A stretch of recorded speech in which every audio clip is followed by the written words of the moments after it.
네, 반갑습니다. 복음, 사랑, 생명이 흐르는 아침 이정훈 목사입니다. 오늘 아침은 생명의 말씀이라는 주제로 함께 아침 묵상을 시작하도록 하겠습니다. 느헤미야 8장은 성벽 재건 후 공동체가 하나님 말씀 앞에 서는 장면을 담고 있습니다. 이스라엘 백성은 모세 율법의 말씀을 듣기 위해 모두 한자리에 모여 있습니다. 이는 말씀을 읽는 행위가 하나님 말씀을 통해 하나님과의 언약 관계를 회복하고 백성의 정체성을 다시 세우는 역사적 사건입니다. 오늘 우리의 삶에서도 하나님의 말씀은 회복과 기쁨의 원천이 됩니다. 말씀을 중심으로 공동체가 세워지고 우리의 삶이 새로워지는 과정을 묵상해 봅시다. 오늘 아침 하나님께서 주시는 말씀은 느헤미야 8장 1절에서 12절입니다. 제8장 이스라엘 자손이 자기들의 성읍에 거주하였더니 일곱째 달에 이르러 모든 백성이 일제히 스문 앞 광장에 모여 학사 에스라에게 여호와께서 이스라엘에게 명령하신 모세 율법책을 가져오기를 청하매 일곱째 달 초하루에 제사장 에스라가 율법책을 가지고 회중아 곧 남자나 여자나 알아들을 만한 모든 사람 앞에 이르러 스문 앞 광장에서 새벽부터 정오까지 남자나 여자나 알아들을 만한 모든 사람 앞에서 읽음에 뭇 백성이 그 율법책에 귀를 기울였는데 그때 학사 에스라가 특별히 지은 나무 강단에 서고 그의 곁 오른쪽에 선자는 마띠디아와 스마와 아나야와 우리야와 힐기야와 마아세야요 그의 왼쪽에 선자는 부다야와 미사엘과 말기야와 하숨과 하스바다나와 스가랴와 무술람이라. 에스라가 모든 백성 위에 서서 그들 목전에 책을 펴니 책을 펼 때에 모든 백성이 일어서니라. 에스라가 위대하신 하나님 여호와를 송축하매 모든 백성이 손을 들고 아멘 아멘 하고 응답하고 몸을 굽혀 얼굴을 땅에 대고 여호와께 경배하니라. 예수아와 바니와 세레비아와 야민과 악국과 사부대와 호디아와 마세야와 그리다와 아사랴와 요사밧과 하난과 블라야와 레위 사람들은 백성이 제자리에 서 있는 동안 그들에게 율법을 깨닫게 하였는데 하나님의 율법책을 낭독하고 그 뜻을 해석하여 백성에게 그 낭독하는 것을 다 깨닫게 하니 백성이 율법의 말씀을 듣고 다 우는지라.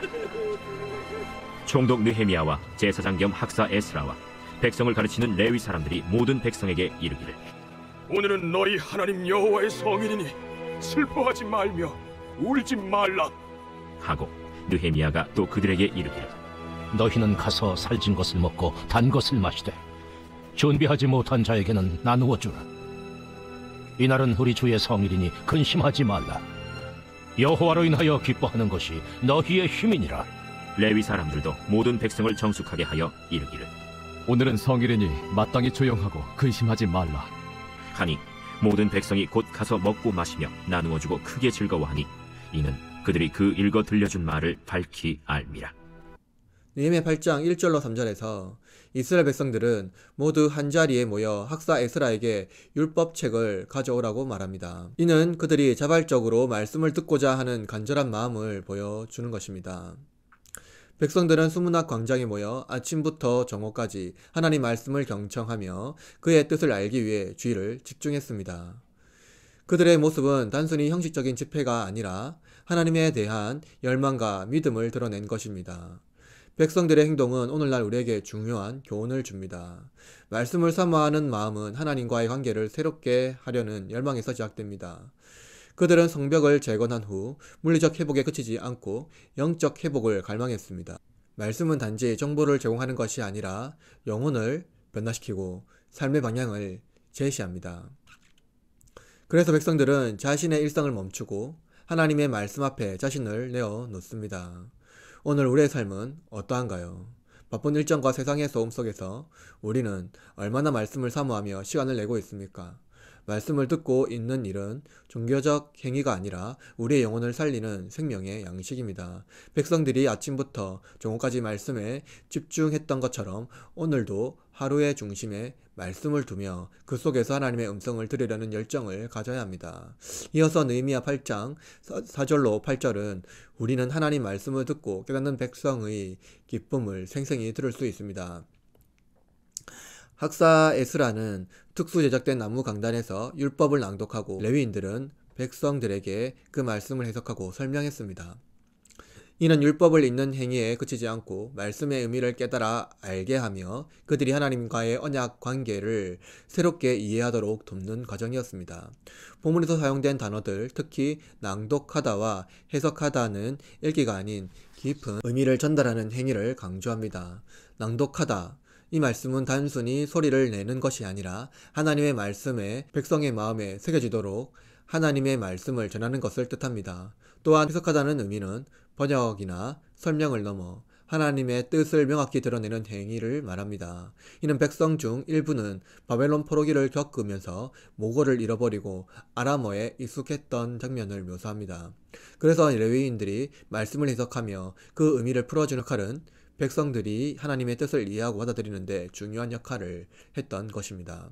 율법은 헌법이 아니라 하나님과 언약 관계를 유지하기 위한 생명의 말씀입니다. 느헤미야 8장은 율법을 깨닫는 일이 공동체의 회복과 연합의 시작임을 보여줍니다. 이는 신약에서 예수님께서 말씀을 풀어주셨을 때 제자들이 우리 마음이 뜨겁지 아니하더냐라고 고백했던 장면과도 연결됩니다. 말씀을 깨닫는 기쁨은 단순히 감정이 아니라 하나님과의 깊은 교제에서 오는 영적 충만입니다. 마지막으로 본문 8장 9절에서 12절은 우리는 하나님의 말씀을 통해 백성이 회복되고 기쁨을 누리는 모습을 볼 수가 있습니다. 말씀을 들은 후 백성들은 자신들의 죄를 깨닫고 울기 시작했습니다. 하나님의 율법 앞에서 자신의 부족함과 실패를 직면한 그들의 반응은 회개와 눈물이었습니다. 그러나 느헤미야와 에스라 그리고 레위인들은 백성들에게 이날은 우리 주의 성일이니 근심하지 말라고 말하며 그날을 회개와 회복을 넘어 기쁨의 날이라는 것을 강조했습니다. 여기서 근심하지 말라는 명령은 감정을 억제라는 것이 아니라 하나님의 은혜를 바라보라는 초대입니다. 율법은 죄를 폭로하는 데서 멈추지 않고 하나님의 용서와 회복으로 인도합니다. 하나님께서는 회개하는 백성을 결코 버리지 않으시며 그들에게 기쁨을 회복시킵니다. 본문은 회개의 눈물이 하나님의 은혜로 변화되어 기쁨의 축제가 되는 과정을 생생히 보여줍니다. 말씀을 듣고 슬퍼하는 장면은 기쁨으로 변화되는 일과 대조를 이룹니다. 백성들의 감정은 하나님의 말씀을 통해 깊은 반성과 동시에 큰 위로와 기쁨으로 변화시킵니다. 여기서 여호와로 인한 기쁨은 단순한 감정적 반응이 아니라 하나님과의 관계가 회복된 상태에서 나오는 내적 기쁨입니다. 이 기쁨은 외적인 환경에서 흔들리지 않는 영적 안정과 삶의 에너지가 됩니다. 그리고 본문은 율법이 하나님의 구속 은혜를 선포하는 역할을 보여줍니다. 예수님은 수고하고 무거운 짐진 자들아 내게로 오라 내가 너희를 쉬게 하리라 라고 말씀하시며 율법이 궁극적으로 죄인을 은혜로 초대한다는 진리를 선포하셨습니다. 느헤미야 8장은 백성들이 이 말씀을 듣고 회개와 기쁨을 경험한 모습을 성경 전체를 통해 하나님이 죄인을 용서하고 회복시키시는 그 반복적인 상황을 묘사하고 있는 것입니다. 오늘날 우리의 삶에도 하나님의 말씀은 우리를 회복으로 인도합니다. 율법은 우리의 죄를 드러내지만 동시에 하나님의 은혜와 사랑을 깨닫게 합니다. 말씀을 통해 상처가 치유되고 절망 가운데서도 기쁨을 찾을 수가 있습니다. 오늘 묵상한 본문은 예수님을 통해 하나님께서 어떻게 우리를 구원하는지를 보여주십니다. 우리는 대림절을 보내면서 예수님을 묵상하고 그분께서 우리를 어떻게 구원하신지를 묵상할 수가 있습니다. 묵상을 통해 세 가지를 실천하고 기도합시다. 먼저 하나님께서 말씀을 통해 우리의 삶의 중심이 예수님께 있음을 고백합시다. 둘째, 예수님 안에서 죄를 회개하고 은혜를 받아 기쁨과 소망으로 나아가는 삶을 결단합시다. 마지막으로 우리의 기쁨이 예수님 안에서 발견되었음을 세상에 증거하며 말씀으로 다른 이들을 섬기고 격려하는 하루가 되시기를 바랍니다. 오늘도 말씀이 우리를 살린다는 묵상을 통해 여러분의 하루가 복된 하루가 되기를 바랍니다. 다 같이 기도하겠습니다.